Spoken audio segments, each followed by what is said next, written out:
It's an awkward time to be a liberal Israel supporter. Senate Minority Leader Chuck Schumer said in a recent interview that his job is to keep the left pro-Israel, which is just sad. Being a liberal Israel supporter these days probably feels like being a defense attorney for an accused murderer who won't shut up about how much he loves murdering. A Palestinian co-director of the Oscar-winning film No Other Land was assaulted and injured by a gang of Israeli settlers in the West Bank village of Susia before being abducted by Israeli soldiers on Monday. Hamdan Belal and two other Palestinians were reportedly transferred from the Israeli military to the police for questioning, and as of this writing are still detained.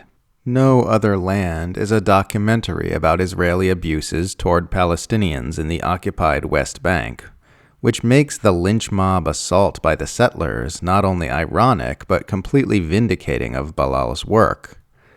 These freaks are so consumed by hatred and Zionist brain rot that they actually thought they'd advance their cause by attacking Palestinians in the West Bank in response to a documentary about the mistreatment of Palestinians in the West Bank. This happens as Israel adds 2 more bodies to the mountain of Palestinian journalists it has deliberately killed in Gaza. Al Jazeera reporter Hossam Shabat and Palestine Today TV correspondent Mohammed Mansour were both killed in separate airstrikes in different parts of the Gaza Strip on Monday, bringing the total number of Palestinian journalists killed in the Gaza Holocaust to 208. Israel is murdering journalists and persecuting documentary filmmakers because Israel hates truth. It kills press workers in Gaza for the same reason it blocks Western reporters from entering the scorched Palestinian territory, because Israel doesn't want people to see the full picture of its atrocities.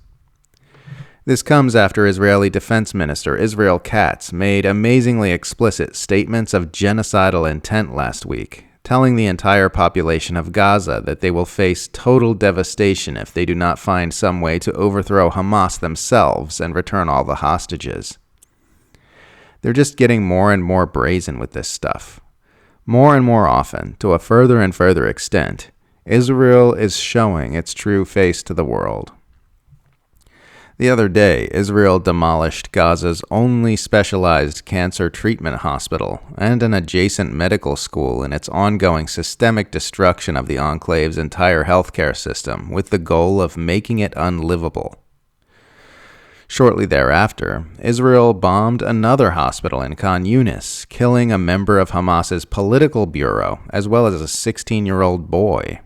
The imperial media fell all over themselves to churn out headlines announcing that Israel had targeted a Hamas leader in a strike on a hospital, as though bombing hospitals is this perfectly acceptable thing we should all view as normal now. But we all know these same media outlets would be shrieking their lungs out if any of the empire's enemies did this exact same thing. As Jonathan Cook points out in a recent essay, this is the same as if Hamas had bombed the hospital Benjamin Netanyahu stayed at earlier this year in retaliation for his crimes. And we can all imagine the reaction of the Western political media class if that had happened. Speaking of Netanyahu, a new report from the Israeli outlet Ynet says that after the October 7th attacks, the Prime Minister angrily ordered the IDF to massively expand its bombing campaign without intelligence on who they were hitting, demanding that they just bomb as many buildings as possible, entirely for the sake of bombing them. According to the report, on October 9, 2023, the IDF told Netanyahu that they were bombing 1,500 targets per day because that's what they had the intel to justify, and Netanyahu angrily demanded to know why they weren't launching 5,000 airstrikes instead, telling them, "I'm not interested in targets. Take down houses. Bomb with everything you have." So that's what Israel has been up to lately. It's just getting uglier and uglier, and people who purport to stand for equality and justice are having a harder and harder time squaring their ideological positions with their steadfast support for the genocidal apartheid state. Liberal Zionists like Bernie Sanders have tried to reconcile their support for Israel by pinning the blame entirely on Netanyahu. A recent tweet by Sanders reads, Netanyahu has not allowed any aid into Gaza for 22 days. He broke the ceasefire, resuming a bombing campaign that has killed more than 50,000 people. Now he is threatening a long-term occupation of Gaza. No more military aid to Netanyahu's war machine. One of the biggest scams being peddled by Democrats today is this frantic campaign to spin Netanyahu as meaningfully separate and distinct from everything Israel is, instead of the perfect embodiment of it, to protect Israel's image while it commits genocide and ethnic cleansing.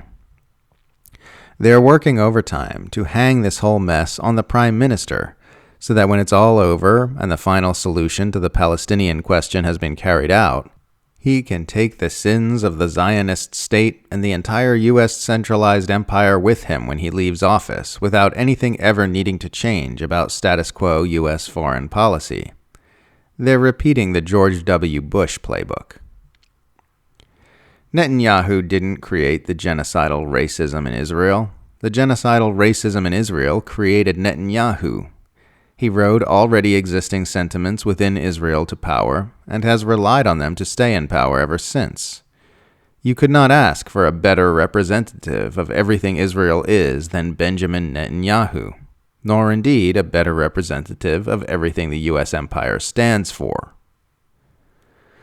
Liberal Zionists are having a hard time reconciling their positions of anti-racism and social justice with their support for Israel, because at the end of the day, Western liberalism is just as fraudulent and deceitful as Zionism is.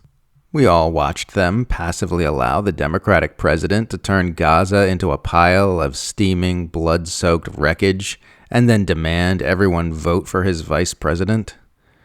Democrats hold their worldview in place by psychologically compartmentalizing away from the atrocities their government commits in the here and now, while singing fondly about innocuous, whitewashed historical revisionist versions of their civil rights heroes who died decades ago. Democrats are an inseparable part of the U.S. empire and its abuses, just as the U.S. empire is an inseparable part of Israel and its abuses. It's all one big mess of depravity, with liberals tasked with the increasingly difficult assignment of placing a warm, progressive face on one of the darkest chapters in human history.